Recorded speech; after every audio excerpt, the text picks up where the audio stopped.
Dear students of class 3rd, I am continuing my lecture on your chapter number 7, Nesting Habits of Birds of your EVS book.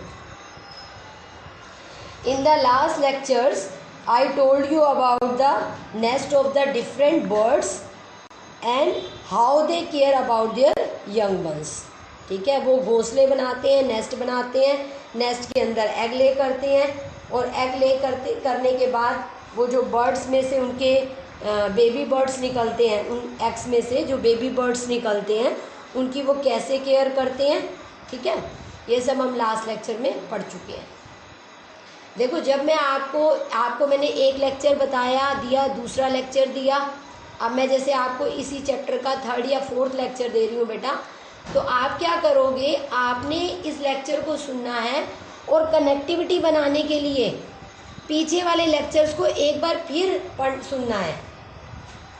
वो तो आपके पास available है ना आपके पास.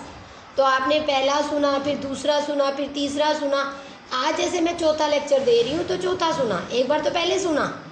फिर connectivity बनाने के लिए कि किस तरह से हमारा लेसन आगे बढ़ा था, शुरू से लेकर आखिर तक के लेक्चर सारे सुन लेने हैं, ताकि जब मैं एक्सरसाइज करूं या मुझे होमवर्क सेंड किया जाए तो उसमें मुझे हेल्प मिले.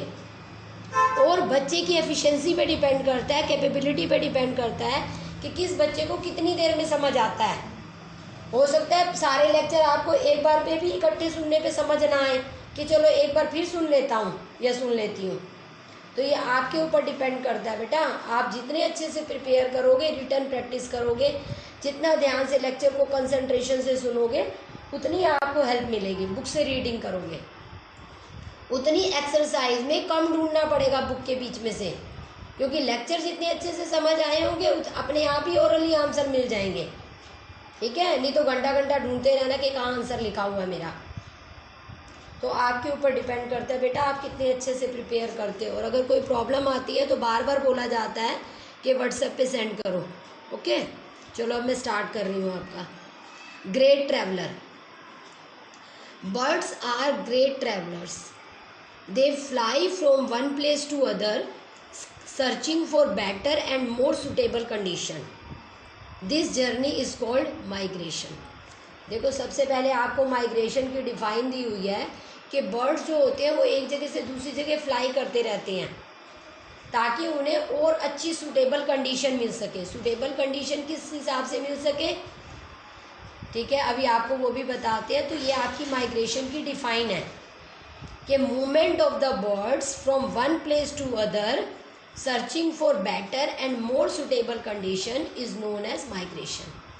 That is known as migration. ये बहुत ही इंपॉर्टेंट डिफाइन है आपकी, जो एग्जाम्स में रिपीटेड है. Many birds live in cold places like Siberia, fly 1000 of kilometers to warmer places during winter. They lay eggs at the place they migrate to. When the winter is over, they go back to Siberia with their young ones. The Siberian cranes come to India during winters every year. देखो, हम लोग तो घूमने के लिए जाते हैं एक जगह से दूसरी जगह, ठीक है, लेकिन देखो बर्ड्स कितने बड़े ट्रैवलर हैं. क्यों ट्रैवलर हैं? क्योंकि वो अपनी बेटर कंडीशन लेने के लिए कई किलोमीटर दूर चले जाते हैं. ना तो उनको कोई एरोप्लेन मिलता है, ना कोई बस मिलती है, ना कोई कुछ नहीं मिलता ना. वो तो खुद ही उड़ के जाते हैं, अपने आप ही फ्लाई करते हैं. हमने तो अपने लिए एरोप्लेन बना रखा है, लेकिन इनको देख के तो बनाया था ना एरोप्लेन भी. तो ये बिना किसी हेल्प के ये एक जगह से दूसरी जगह बेटर सूटेबल कंडीशन के लिए ये एक जगह से दूसरी जगह फ्लाई करके चले जाते हैं, कवरिंग 1000 किलोमीटर्स ऑफ डिस्टेंस. जैसे साइबेरिया से इंडिया आती है साइबेरियन क्रेन विंटर्स में.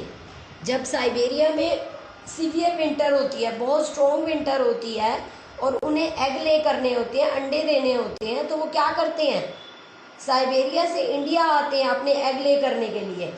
आप कहोगे कितनी अजीब बात है ना, कितनी स्ट्रेंज है ना बात, कि वो सिर्फ एग ले करने के लिए विंटर सीजन में साइबेरिया से इंडिया आते हैं और एग ले करने के बाद अपने यंग वंस को जब वहाँ पर समर कंडीशन क्रिएट हो जाती है, मतलब विंटर ख़त्म हो जाती है, तो वापस वो साइबेरिया चले जाते हैं विद देयर यंग वंस। ठीक है, तो that is the best example to learn. Siberian crane comes India every winter every year to lay their eggs and go back. ठीक है, after the suitable conditions are again started in Siberia. जब वहाँ पर वापस आपकी summer आ जाती है तो ये अपने यंग वंस के साथ वहाँ वापस चले जाती हैं। तो देखो कितने अक्लमंद हैं ये हमसे भी ज़्यादा, कि जिनको ये मालूम है कि हमने कब आना है कब वापस जाना है, और 1000 ऑफ किलोमीटर्स के डिस्टेंस को ये फ्लाई करके बिना किसी हेल्प के आ जाते हैं। और इनको देखो डायरेक्शन भी पता चल जाती है, आने की भी और जाने की भी। तो आपने इस चैप्टर को बेटा वेल प्रिपेयर करना है। ठीक है, मैं आपका चैप्टर ओवर हो गया है, और जब एक्सरसाइज सेंड की जाएगी तो उसे भी आपने सेंड करना है। तो जैसे अभी मैंने आपको बताया था, लर्न वेल, लिसन वेल, और अगर कोई प्रॉब्लम आए तो व्हाट्सएप पे शेयर करना।